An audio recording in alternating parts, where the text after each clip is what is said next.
নমস্কাৰ এই মুহূৰ্তত আহি পৰিছে দিনটোৰ বহুকেইটা গুৰুত্বপূৰ্ণ খবৰ কিয়নো প্ৰতিটো খবৰে বহুতেই গুৰুত্বপূৰ্ণ প্ৰথমৰ পৰা শেষলৈকে ভিডিঅটো চাব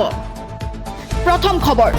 নিখা জুবিন গাৰ্গৰ সমাধি ক্ষেত্ৰত উদ্ভণ্ডালী যুৱতী সহ 6 জনক গ্ৰেপ্তাৰ আৰক্ষীৰ নিখা জুবিন গাৰ্গৰ সমাধি ক্ষেত্ৰত উদ্ভণ্ডালী যুৱতী সহ 6 জনক গ্ৰেপ্তাৰ আৰক্ষীৰ নিখা পকী বেৰ নিৰ্মাণৰ কামত দিছিল বাধা বেৰ নিৰ্মাণৰ কাম বন্ধ কৰি কৰিছিল উদ্ভণ্ডালী খুৰাপন কৰি নিজকে তথাকথিত অনুৰাগী বুলি দিছিল পৰিচয় গ্ৰেপ্তাৰ অৰূপ ফুকন মিগম শৰ্মা প্ৰিয়ংকা ফাছং জিত হিৰকজ্যোতি কলিতা দেৱশিষ ঠাকুৰীয়া অৰূপ দাস সিদ্ধাৰ্থ আৰু শ্যাম কানু বৰ্তমান গুৱাহাটীত নাই আহিলে কৰা হ'ব আটক এছআইটিৰ ব্যৰ্থ হলে তদন্তৰ দায়িত্ব দিয়া হ'ব CBI সিদ্ধাৰ্থ আৰু শ্যাম কানু গুৱাহাটীত নাই শ্যাম কানু মহন্ত অসমত আহিলে কৰা হ'ব সোধপোছ আইনী প্ৰক্ৰিয়াৰ মাজেৰে সকলো আগবাঢ়িব সমগ্ৰ ঘটনা এছআইটিয়ে তদন্ত কৰিব এছআইটি ব্যৰ্থ হলে সমগ্ৰ তদন্ত অৰ্পণ কৰা হ'ব CBI বিচাৰা আৰু মৰণোত্তৰ পৰীক্ষাৰ ৰিপৰ্ট অহালৈ ৰব লাগিব সকলো এই মন্তব্য মুখ্যমন্ত্ৰী হিমন্ত বিশ্ব শৰ্মাৰ তৎক্ষণাত ন্যায় বিচাৰিলে আমি ব্যৰ্থ হ'ম আদালতে আবেগ নুবুজে আদালত আবেগত নচলে চলিব তথ্য আৰু প্ৰমাণত আদালতক সন্তুষ্ট কৰিব পৰাকৈ এছআইটিয়ে কৰিব লাগিব কাম সকলোৱে চৰকাৰক সহায় সহযোগিতা কৰক সকলো অভিযুক্তক এজন এজনকৈ মাতি কৰা হ'ব তদন্ত অহা 15 দিনত সকলো প্ৰশ্নৰ উত্তৰ পাব সন্দীপন গাৰ্গ অমৃত প্ৰভা নিশিত গোস্বামী সকলো আহিব তদন্তৰ আওতাত 24ৰ পৰা 48 ঘণ্টা চলিব জেৰা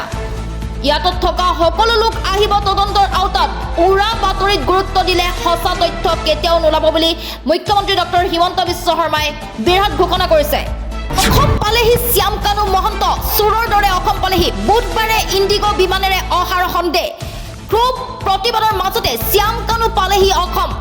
সন্তপৰ্ণে অসমত উপস্থিত হোৱাৰ সন্দেহ বুধবাৰে ইণ্ডিগো বিমানেৰে ছিংগাপুৰৰ পৰা অহাৰ খবৰ শ্যাম কানুৰ বিৰুদ্ধে খৰ্গহস্ত হৈ আছে ৰাজ্যৰ জুবিন অনুৰাগী আজি গ্ৰেপ্তাৰ হ'ব পাৰে কালপ্ৰিত শ্যাম কানু মুখ্যমন্ত্ৰীয়ে গঠন কৰি দিয়া এছআইটিৰ অভিযান তুংগত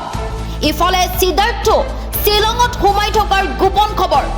খুব প্ৰতিবাদৰ মাজতে শ্যাম কানু পালেহি অসম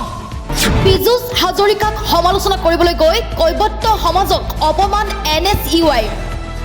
পীযুষ হাজৰিকাক মাছ বেপাৰী আখ্যা NSUI পীযুষ হাজৰিকাই উত্তৰত কৈছে মাছ বেপাৰী বুলি কৈ মই গৌৰৱ কৰোঁ নিজকে এনেদৰে পীযুষ হাজৰিকাই উত্তৰ দিছে পীযুষ হাজৰিকাক সমালোচনা কৰিবলৈ গৈ কৈবৰ্ত সমাজক অপমান কংগ্ৰেছৰ মাছ বেপাৰী বুলি মন্ত্ৰীগৰাকীক আখ্যা দিলে কংগ্ৰেছে মন্ত্ৰীগৰাকীৰ জাতিগত পৰিচয়ক লৈ আখ্যা দিয়া হৈছে মাছ বেপাৰী বুলি মন্ত্ৰীগৰাকীৰ মন্ত্ৰীগৰাকীয়ে উত্তৰ দিছে মই মাছ বেপাৰী বুলি কৈ গৌৰৱহে কৰোঁ মই মৎস্যজীৱী বাবে অপমান কৰিছে কংগ্ৰেছে NSUI উভতি ধৰিছে মন্ত্ৰী পীযুষ হাজৰিকাই জুবিন গাৰ্গ বিহীন 7 দিন কিন্তু এতিয়াও মুকলি আকাশৰ তলত শ্যাম কানু সিদ্ধাৰ্থ কেতিয়া গ্ৰেপ্তাৰ হ'ব এইসকল জুবিন গাৰ্গ নোহোৱা 7 দিন হ'ল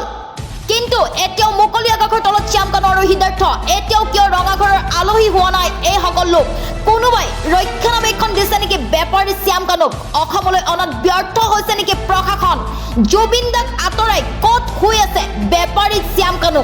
জুবিন দাক আঁতৰাই ক'ত শুই আছে বেপাৰী শ্যাম কানু ছিংগাপুৰৰ পৰা কেনেকৈ পলাবলৈ পালে শ্যাম কানু